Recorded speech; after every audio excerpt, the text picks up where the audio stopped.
Je suis là pour vous parler de quelque chose de très important en cet après-midi. Je voudrais vous parler de l'amour de Dieu. Je ne sais pas dans quel état vous êtes cet après-midi. Peut-être que vous êtes fatigué, peut-être que vous êtes malade, mais il y a quelqu'un qui vous aime. Je voudrais vous parler de Jésus. Vous savez, moi, avant, il y avait des moments où j'étais pas bien. Il y avait des moments où j'étais fatigué. Même des moments où j'ai voulu en finir. Des moments où j'ai voulu mettre fin à mes jours. Il y avait des jours où je ne savais plus où j'étais. Je cherchais une raison de vivre. Je cherchais Dieu. Mais Dieu s'est révélé à moi en la personne de Jésus-Christ. Amen. Alors que je n'étais pas bien, il m'a donné ce que je n'avais pas. Il m'a donné la joie, il m'a donné l'amour dont je manquais. Il m'a donné sa paix. Et vous aussi, mesdames et messieurs, Jésus, il veut vous donner son amour, il veut vous donner sa paix, il veut vous donner sa joie. Amen. Si vous êtes malade, vous pouvez l'invoquer, il vous guérira. Parce que Jésus dit dans sa parole, invoque-moi et je te répondrai. Vous savez, la mort ne prévient pas. La mort est une surprise, elle peut vous prendre n'importe quand.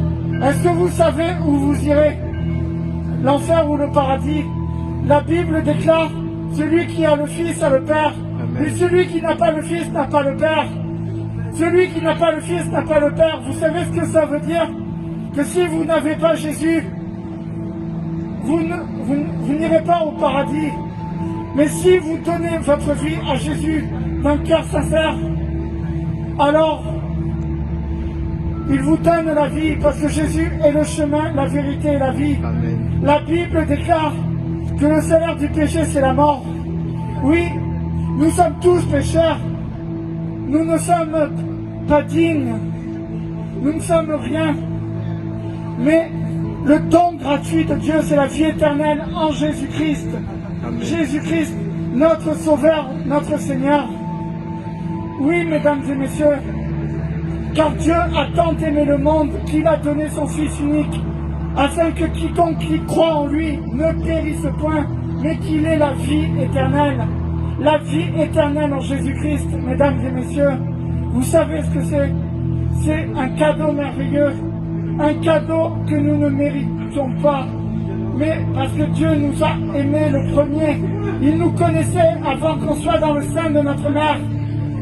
Et il est venu nous chercher, et vous aussi, Jésus vous cherche. Il veut vous ramener à la bergerie, car il n'est pas venu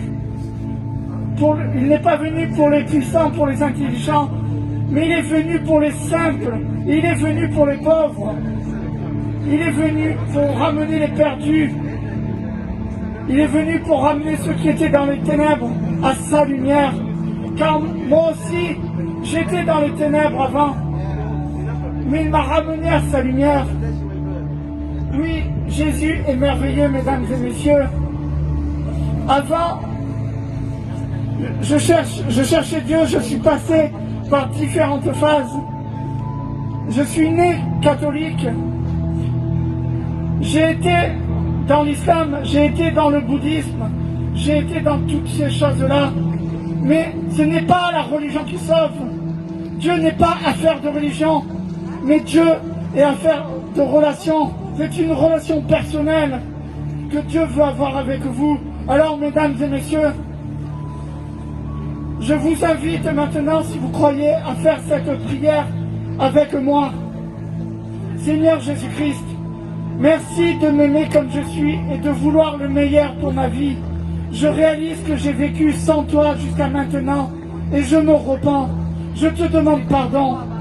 Je reconnais que tu es le Fils de Dieu, que tu es mort sur la croix pour mon péché et que tu es ressuscité afin que je puisse avoir la vie éternelle. Je décide de te faire confiance et je t'accepte dans ma vie comme mon Seigneur et comme mon Sauveur.